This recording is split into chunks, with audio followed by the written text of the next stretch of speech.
ఈ మధ్యన మళ్ళీ చంద్రబాబు నాయుడు గారి మాటలు వింటుంటే కొన్ని సందర్భాల్లో నవ్వు వస్తుంది, కొన్ని సందర్భాల్లో ఆశ్చర్యం వేస్తుంది. ఎందుకులే ఎందుకు వదిలేద్దాంలేమని చెప్పి అనుకుంటే కూడా కొన్ని సందర్భాల్లో ఎందుకో తప్పకుండా మాట్లాడాల్సిన అవసరం ఉందని అనిపిస్తూ ఉంది. చంద్రబాబు నాయుడు వాస్తవానికి ఏది ఊరికనే మాట్లాడాడు, దాని వెనకాల ఏదో ఉంటుంది. తెలంగాణకు సంబంధించి, హైదరాబాద్ అభివృద్ధికి సంబంధించి చంద్రబాబు మాట్లాడే మాటలు చాలా హాస్యాస్పదంగా ఉంటాయి. కానీ దాంట్లో ఏదో మోసపూరితమైన విషయాలు కూడా ఉంటాయి. ఎందుకంటే ఆయన నిన్న మొన్న మాట్లాడింది, మహానాడులో మాట్లాడింది, అసలు అది తెలంగాణకి ఏమాత్రం సంబంధం లేని కార్యక్రమం అక్కడ.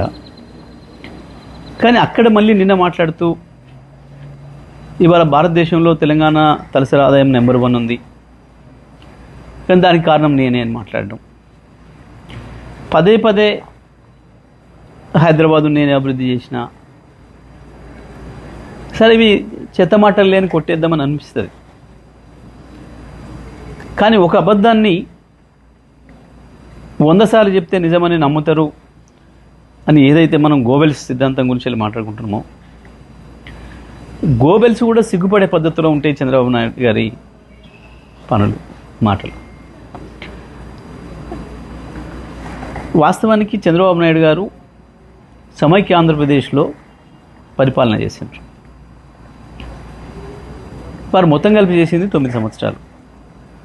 2004తోనే చంద్రబాబు నాయుడు గారి చరిత్ర ముగిసిపోయింది. సరే, వారంటే సీనియర్ నాయకుడిగా గౌరవం ఉంటుంది, అది వేరే విషయం. కానీ మాట్లాడే మాటలు విన్నప్పుడు మాత్రం చాలా చిరెత్తుకొస్తుంది. తెలంగాణ వాదులు వాళ్ళదైన పద్ధతుల్లో వాళ్ళు స్పందిస్తున్నారు సోషల్ మీడియాలో. మిత్రులు, నిజమే, కొన్నిసార్లు వాళ్ళు పెడుతున్న పదాలు, వాళ్ళు వాడుతున్న పదాలు చూస్తే కూడా కొంచెం బాధ అనిపిస్తుంది. అంత హార్ష్గా ఎందుకు మాట్లాడుతున్నారు మా వాళ్ళు అని. కానీ మీలాంటి వాళ్ళకు అదే సరైందేమో అనే భావన వచ్చేటట్లు ఉంది మీ ప్రవర్తన. ఎందుకంటే 2004లో మీరు దిగిపోయిన నాటికి సమైక్య ఆంధ్రప్రదేశ్ది తలసరి ఆదాయం 25,900, 26,000 లోపు. ఇక ఆ తర్వాత మీకు పరిపాలన సంబంధం లేదు. 2014లో మీరు ఆంధ్రప్రదేశ్ని 5 సంవత్సరాలు పరిపాలించారు. కేసీఆర్ గారు తెలంగాణ పరిపాలించాడు 2014 నుంచి 23 వరకు. మొత్తం భారతదేశంలో ఏ రాష్ట్రంలో రానటువంటి యొక్క అభివృద్ధి ఒక్క తెలంగాణ రాష్ట్రంలోనే వచ్చింది. ఈ రంగం ఆ రంగం అని కాదు, ప్రతి రంగంలో అభివృద్ధిలో ఆకాశంలోకి దూసుకుపోయింది తెలంగాణ. 5 సంవత్సరాలు మీరు అక్కడ పనిచేసినారు ఆంధ్రప్రదేశ్ ప్రత్యేక ఆంధ్రప్రదేశ్ ముఖ్యమంత్రిగా. అక్కడ పెరగలే ఆ పద్ధతుల్లో తలసరి ఆదాయం.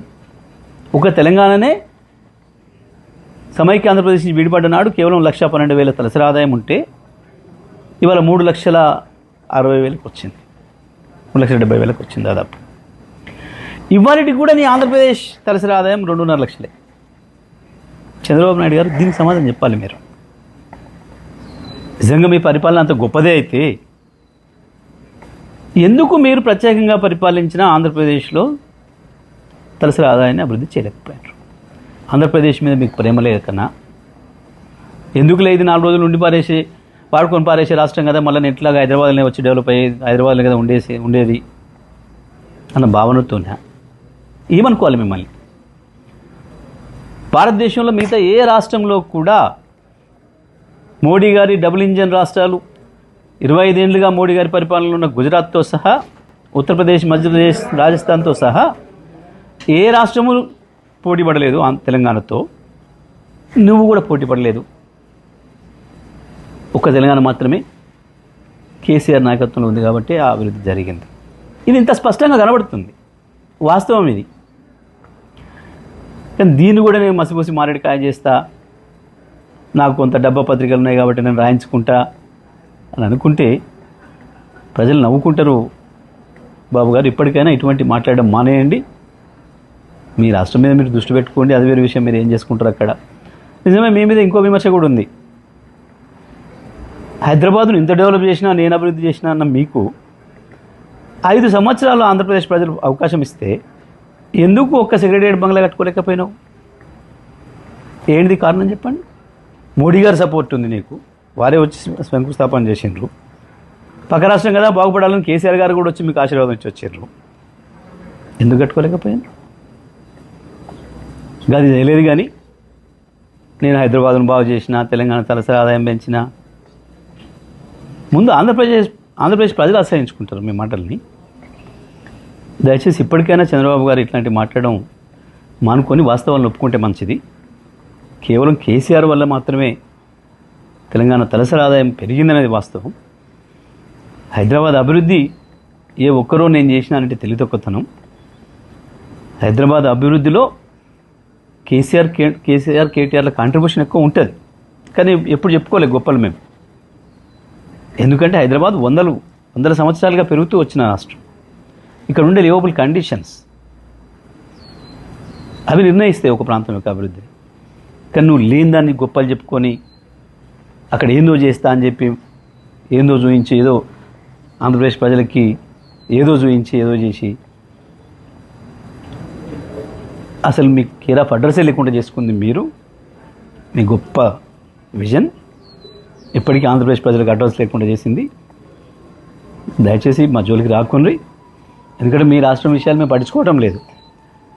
కానీ మా జోలికి వచ్చి తెలంగాణ ప్రజలను అవమానించే పద్ధతుల్లో, కేసీఆర్ని అవమానించే పద్ధతుల్లో మీరు ఇట్లాగే మాట్లాడతానంటే మాత్రం ఇంకా చాలా విషయాలు కూడా మాట్లాడాల్సి వస్తుంది. దయచేసి ఇప్పటికైనా ఇటువంటి మానుకోండి.